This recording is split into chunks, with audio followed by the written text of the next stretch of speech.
हे भगवान, ये दुख कम क्यों नहीं होता। नमस्कार, गुड इवनिंग। मैं विजयलक्ष्मी गुप्ता आप सभी डॉक्यूमेंट वेरिफिकेशन के लिए चयनित भावी मुख्य सेविका बहनों का अपने चैनल पर स्वागत करती हूं और उम्मीद करती हूं कि आप लोग स्वस्थ होंगे। हालांकि ऐसा है नहीं, ये मुझे पता चल गया है। आज कई सारे फ़ोन कॉल्स आए हैं और मैसेज आए हैं सिर्फ ये पता करने के लिए कि क्या ओवरलैपिंग होगी या नहीं होगी और ओवरलैपिंग है क्या। ठीक है, इसी महत्वपूर्ण बिंदु पर चर्चा करेंगे कि ओवरलैपिंग होती क्या है और यूपी ट्रिपल एससी की भर्तियों में या अन्य भर्तियों में ओवरलैपिंग का क्या प्रभाव है। तो यही आज हमारी चर्चा का विषय होगा, क्योंकि आप देख ही रहे हैं कि जैसे शेड्यूल जारी नहीं हो रहा है और जैसे जैसे अभ्यर्थियों को लग रहा है कि समय ज़्यादा लग रहा है, तो मानव मस्तिष्क सकारात्मक ना रह करके कुछ ना कुछ नकारात्मक बिंदुओं को ढूंढ ही लेता है और उन पर चर्चा भी करता है। जैसे ही कोई चर्चा शुरू होती है तो दो वर्ग बन जाते हैं। एक वर्ग वो जिसको उस मामले से मुद्दे से फ़ायदा होने वाला होता है, दूसरा वर्ग वो जिससे उस मुद्दे या मैटर से उसका नुकसान होने वाला होता है और फिर फील्ड पे घमासान शुरू हो जाता है, या यूँ कह लीजिए कि यूट्यूब पर घमासान शुरू हो जाता है। तो आज का जो मुद्दा है वो ओवरलैपिंग को लेकर के है। तो ओवरलैपिंग क्या है, इसको जानने के लिए आप देख सकते हैं कि मैंने स्क्रीन पर लगा रखा है कि जब कोई आरक्षित वर्ग का अभ्यर्थी किसी भर्ती में आरक्षण का लाभ पाते हुए अनारक्षित यानी कि यूआर सीटों के सापेक्ष न्यूनतम कटऑफ अंक हासिल करके अनारक्षित वर्ग की सीटों पर चयनित हो जाता है तो उसे ही ओवरलैपिंग कहा जाता है।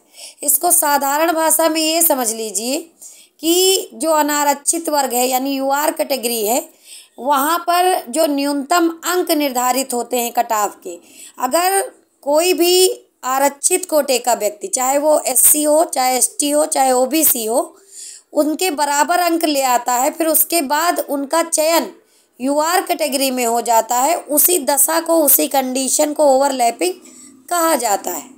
ठीक है, ये है ओवरलैपिंग।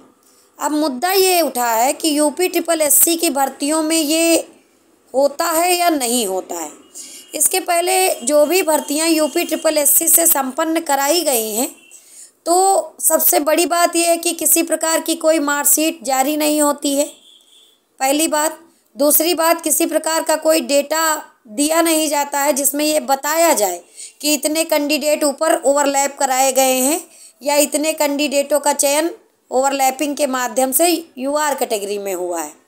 ओवरलैपिंग का कोई डेटा दिया नहीं जाता है, लेकिन चयन के बाद यानी फाइनल चयन के बाद, अंतिम चयन के बाद जो डेटा फील्ड पर लोग कलेक्ट करते हैं तो एक अनुमान लगाते हैं कि शायद इतना ओवरलैपिंग हुआ होगा। लेकिन इधर जो भी भर्तियां हाल ही में हुई हैं उसमें जब ये अनुमान लगाया गया है बुद्धिजीवी लोगों के माध्यम से, तो ऐसा प्रतीत होता है कि यूपी ट्रिपल एससी की भर्तियों में ओवरलैपिंग या तो होती नहीं है और अगर होती है तो ना के बराबर होती है, यानी कि बिल्कुल कम होती है। शायद यही कारण है कि कोई संख्या आपको नहीं बता सकता है कि इतनी संख्या में ओवरलैपिंग हुई है।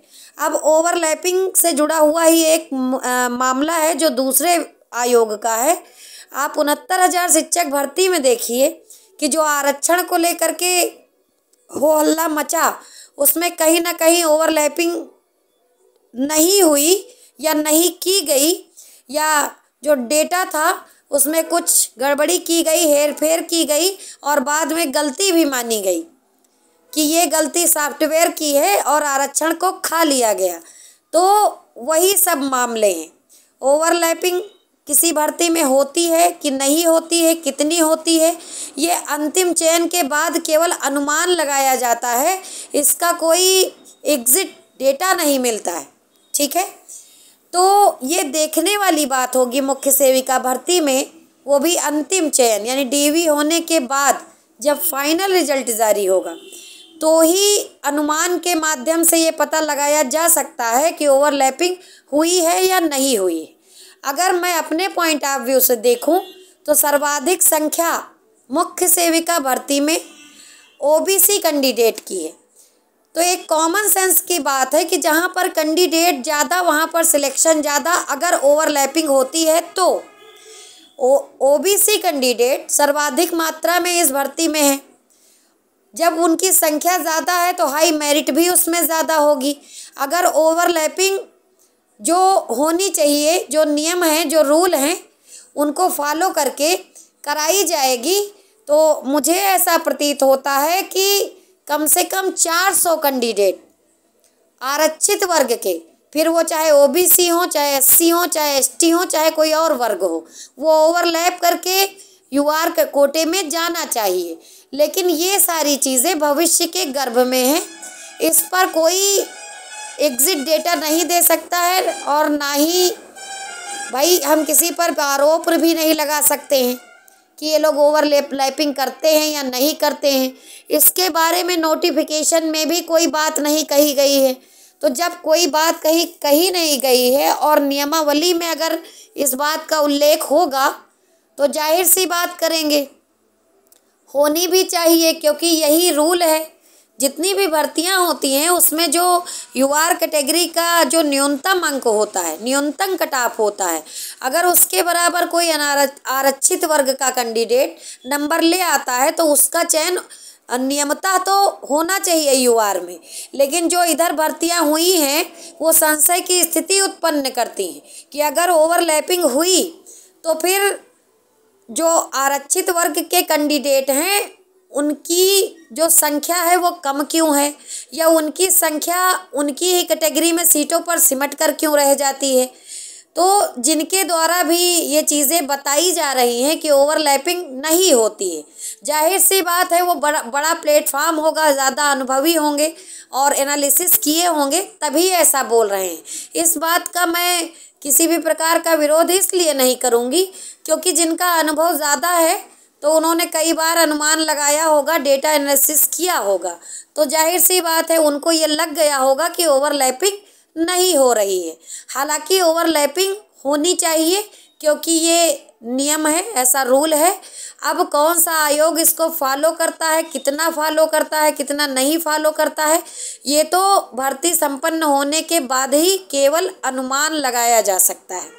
ठीक है, मुझे लगता है कि आप सभी को ये बातें समझ में आ गई होंगी, और नहीं भी आई हैं तो समझने का आप प्रयास करेंगे, वीडियो को दोबारा देख लेंगे।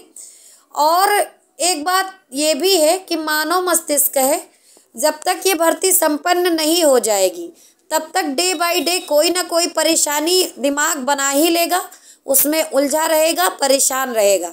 जिस दिन ये भर्ती संपन्न हो जाएगी सारी परेशानियां मुझे लगता है भर्ती से संबंधित समाप्त हो जाएंगी, क्योंकि तब और नई परेशानियां चालू हो जाएंगी इस नौकरी को करने में और निभाने में।